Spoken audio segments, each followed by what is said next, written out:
Kashin Koji, mamamatay at isasakripisyo yung kanyang sarili upang iligtas si Boruto na para bang katulad ng pagkamatay noon ni Jiraiya. Isa nga ba itong paralel na mangyayari talaga sa Boruto 2 Blue Vortex? At paano at bakit nga ba ito pwedeng mangyari? Yan nga ang sasagutin natin sa video ito, pero bago nga natin to simulan, pakipindot nga muna saglit ng like, at para sa mga naghahanap nga ng pwedeng panoorin ng anime, subukan nyo na tong UCine dahil hindi nga lang anime yung mapapanood nyo dito, meron din ditong TV shows, movies, at syempre hindi mawala ang sports. Sobrang dali lang din ito guys i-download. Pindutin lang yung link na nakalagay dyan sa pinned comment, then once na ma-redirect kayo sa ating link tree, pindutin nyo naman tong UCine na nakalagay sa gitna. Mula dyan ay madali na nga lang yan i-install. So, simulan na nga natin. So, malagim nga ang sitwasyon nitong si Boruto sa kasalukuyan. Dito nga sa Boruto 2 Blue Vortex Chapter 22. Kasalukuyan ngang nagaganap ang one-on-one battle sa pagitan ni Boruto versus Jura, na kung saan dito nga ay dehado na si Boruto dahil hindi nga tinatablan ng kahit anong atake o secret technique nitong si Boruto, itong Shinju na si Jura. Talagang sobrang lakas lang talaga siguro ni Jura at this point at hindi nga ito kayang tapatan ni Boruto sa kasalukuyan. At dito nga hindi naman siya pwedeng tumakas gamit ang Flying Raijin Jutsu dahil once na tumakas nga siya mapupunta nga sa panganib ang buhay nitong si Konohamaru at iba pang Team 7 members na sina Sarada, Mitsuki at yung kasama nga nila na si Araya at Yodo. At tulad nga ng sinabi ko sa nakaraang video, kung hindi mo napanood yon, ay ang unang option nga na maaaring makatulong at magligtas kay Boruto ay walang iba kundi ang Limitless Kawaki. Dahil sa mga nagdaang chapter nga ay na-foreshadow nga na maire-release na nga ang limiter sa katawan ni Kawaki. At once na ito nga ay maire-release ay magkakaroon nga siya ng lakas na comparable nga kay Boruto at maybe mas malakas pa. At maaaring sapat na nga ito upang makatulong kay Boruto para labanan itong mga Shinju,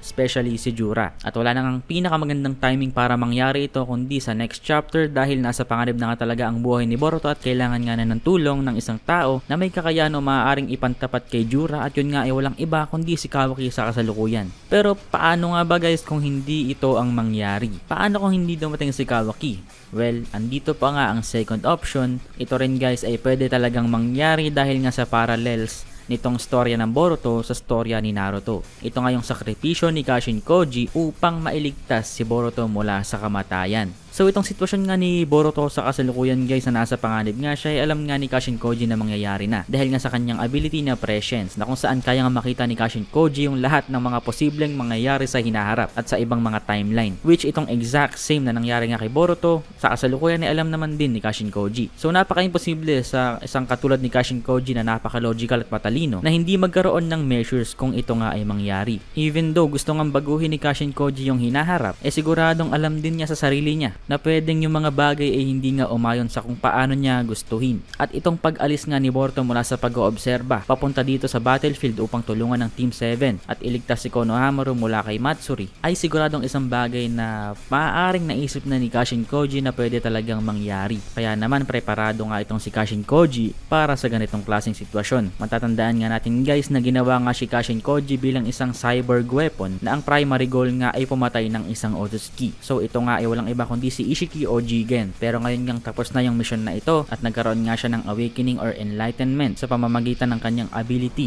na prescience o 10 directions kung saan kaya nga niya makita yung iba't ibang timelines o mga mangyayari sa future. Siya nga ay nagdesisyon na baguhin ang hinaharap at iligtas ang mundo mula sa kapahamakan. At ang pinaka the best way para mangyari nga ito ay gabayan ng isang ninja na magliligtas sa mundo na para sa kanya nga ay si Boruto. So ito nga guys ay maaaring planado na ng author ng Boruto na si Masashi Kishimoto bilang parallel sa relationship nitong si Naruto, Uzumaki at Jiraiya noon. So tinuruan nga noon ni Jiraiya si Naruto ng iba't ibang klaseng mga techniques, jutsu at kaalaman sa loob ng 3 taong time skip. Habang ganon din ang ginawa ni Kashin Koji kay Boruto. Tinuro nga ni Kashin Koji lahat ng kaalaman mula sa nasaksihan niyang future ni Boruto 5 to 6 years from now ay itinuro nga niya sa 12-year-old Boruto. Kaya nga sa kasalukuyan ay sobrang tindi ng lakas ni Boruto at kaya niyang gawin yung mga katulad ng Flying Raijin technique at Rasengan Uzuhiko. At dahil noon guys, noong naturo na ni Jiraiya lahat ng value na meron siya kay Naruto, nawalan na nga siya ng value para sa storya. Kumbaga from then on, kung hindi nila papatayin si Jiraiya,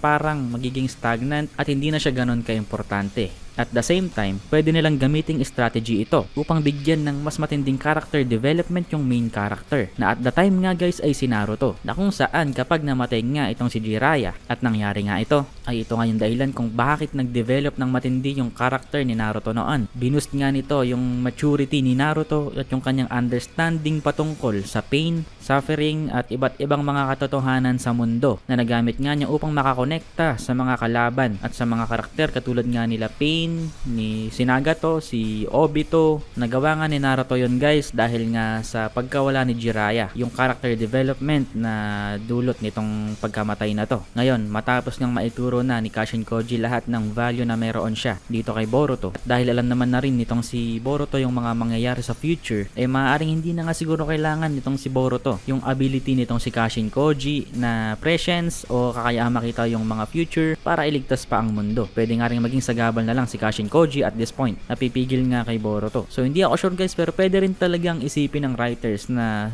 oras na siguro talaga para tanggalin na si Kashin Koji sa storya. Dahil kung mawala nga si Kashin Koji, mas magiging unpredictable nga yung storya dahil wala na nga magpe-predict ng future at magiging mahirap na nga alamin kung ano yung mga pwedeng mangyari sa hinaharap, which is good para sa isang storya tulad ng Boruto na hindi na magiging predictable yung mga susunod na pangyayari, at yun nga yung makakapagbigay excitement para sa ating mga nanonood at mga nagbabasa. Pwede ring magbigay ito ng mas matindi pang character development para dito kay Boruto dahil mas palalalimin nga nito guys itong character ni Boruto Uzumaki.